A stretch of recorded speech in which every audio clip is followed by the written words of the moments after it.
welcome to the Wildcat Watch. I'm Hannah Albright.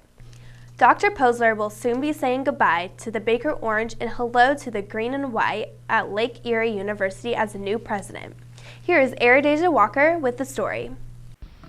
Dean Posler has been a great asset to our campus for the past 4 years, holding the position of Dean of Liberal Arts and Provost. Oh, you know, I've loved every minute of my time at Baker. It has been a fabulous place for me and my family. But clearly the best thing is the people, and that's the students, but it's also my faculty colleagues. I have wonderful colleagues that work so hard for their students here and really kind of embrace the spirit of community. As he begins his new chapter, he will truly be missed at Baker University, but we are glad to congratulate him on his new presidency at Lake Erie College. Students and the faculty very much. So please keep in touch. Please follow me on social media or send me updates about what you're doing. I'd love to hear from people because it is going to be hard to leave Baker. Absolutely. This is Aridasia Walker reporting for Wildcat Watch. A new bee alert system has Baker on edge, whether it's in regards to the weather or an emergency on campus. Here's Andre Willard with the story. Baker University is buzzing about the bee alert and has been, for the most part, a helpful tool for students. I sat down with Learning Management Systems Administrator Toby Ebel for more information on the bee alert. But it's our emergency notification system. It's our method of reaching out to students, faculty, and staff if we have some kind of an emergency. Or just typical things like we need to cancel school for weather-related issues, then that's our way of letting everybody know. And we send an email, we send a text message, things like that pretty quickly.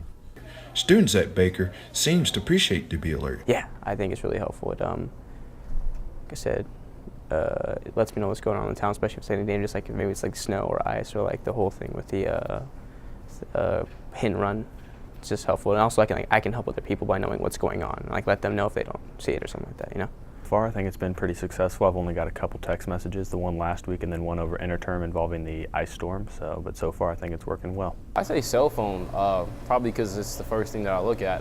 If it's an email, I'm probably not going to look at it straight away. But if I get on my cell phone, I'm looking at it like, oh, what's this? I think they should stay with it until, unless people, start saying that they don't like it, and then they don't have to go with it. But I think it's really effective right now. So, for schools cancellation or emergency situations, keep a lookout for the bee alert. This is Andre Willard reporting for the Wildcat Watch. Baker's LGBT Alliance Club recently celebrated their 1-year anniversary of the club's existence. Wildcat Watch's Bailey Cabry has the story. The Total Equality Alliance Club held their first birthday on Thursday, February 18th. I talked to an officer and some members on what it's like to be a part of an influential organization.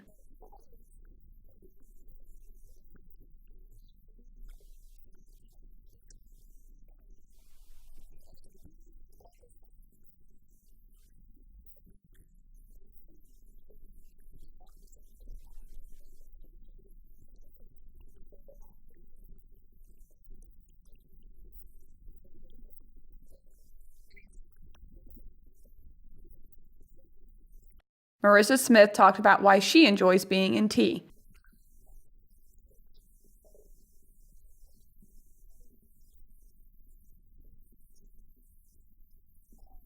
Niffen reflects on the success of this organization.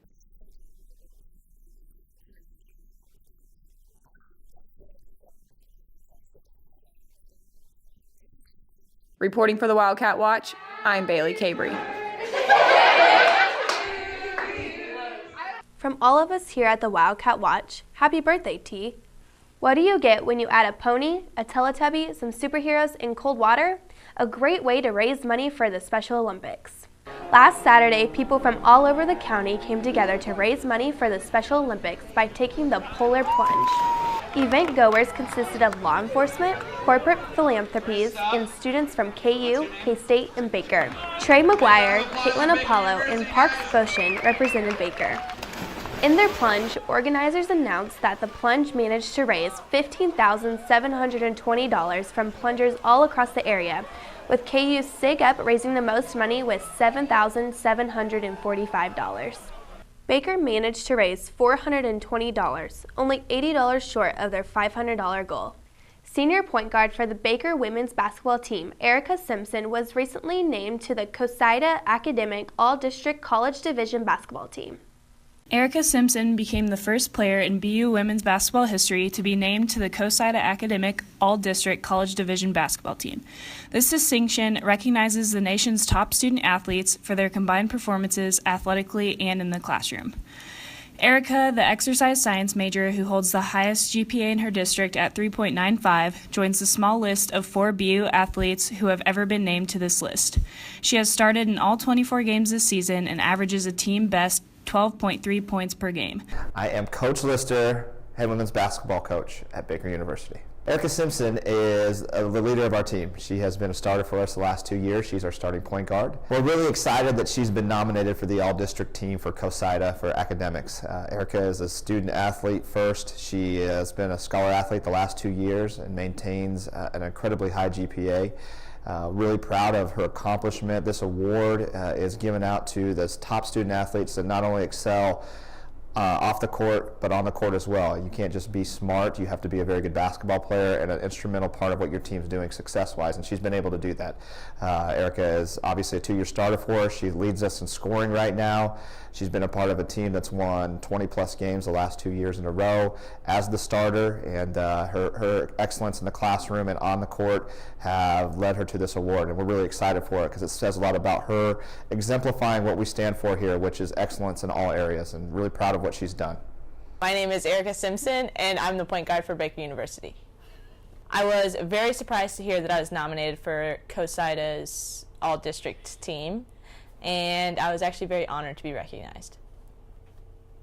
We only have a couple more games left. We have Grandview on Saturday, and then senior night's Wednesday against Peru State, and we only have like 4 regular conference games left, so I'm excited to see where we fall afterwards, and hopefully it's the national tournament. This has been Brittany Deem with the Wildcat Watch. And a well-deserved academic and athletic award for the senior leader. Maybe Gym is a multi-purpose hub for several sports as well as campus events. Accommodating for all of these activities is a big challenge.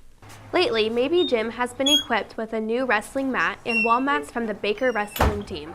In the past, Maybe Gym received a collapsible batting cage for the baseball and softball teams, saving the teams from shivering in the outdoor cages during the winter months. With some of Baker's indoor track team heading to nationals, here is Christian Linder with one of the more unique events included in the field. Race walking is an event included in all levels of track and field, from youth athletics all the way up to the Olympic Games. Race walking combines the endurance of a long-distance runner with the intention and technique of a hurdler. Race walking continues to grow in popularity for its fitness and competitive aspects. The event is also very tough to judge because there are some very distinct rules. The first rule is that you have to have one foot on the ground at all times. And the second rule is that the foot coming into contact with the ground has to be straight until your body passes over it. If a runner fails to follow these rules, there can be consequences. If you get, if 3 judges see you breaking the same rule 3 times, so pretty much 9 occurrences, then you get a red card from each judge, and if you get 3 red cards, then you're done. And they will pull you off the track and disqualify you. To qualify for nationals, A-standard competitors had to get a time of 16:30 for a 3K. So the way it works is any time during the indoor season, you can get the time. They post times for A and B standard, and if you can hit the time, then you go to nationals. Both girls have been into race walking for a long time.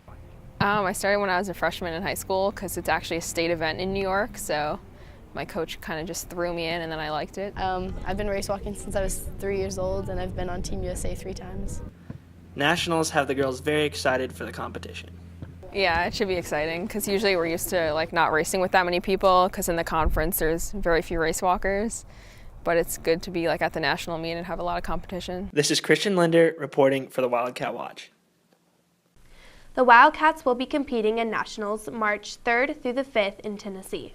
This past weekend, February 20th, Baker University held its King and Queen of Courts. Gunnar Hayes won King this year for Delta Tau Delta. Gunnar is in his senior year at Baker and also runs cross country. Tamara House is the new Queen of Court.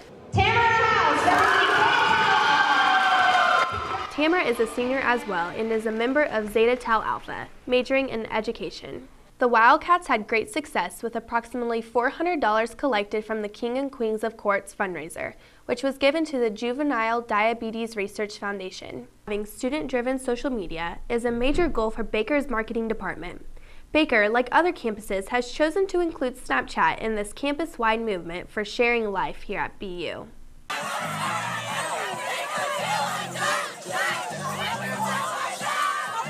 BU Snapchat has made a hit on campus and shows no signs of slowing down anytime soon, while giving the behind-the-scenes look of what it takes to be a Wildcat. We launched the Snapchat for Baker University last fall, and we did it fairly slowly. We're still trying to figure out a way to integrate it into our social media plan. So far we've done a couple different student-oriented takeovers. There was one for BU Natties weekend that we did last fall when we hosted 3 championship games and then 2 basketball games all on campus on the same day. BU Snapchat has shown everything from being a student to traveling in sports. A look into our campus is exactly what it's all about. The takeover of Snapchat is not over yet. There is definitely more to come. This is Aaron Walker reporting for Wildcat Watch. That's it for this week's On the Wildcat Watch. Until next time, I'm Hannah Albright.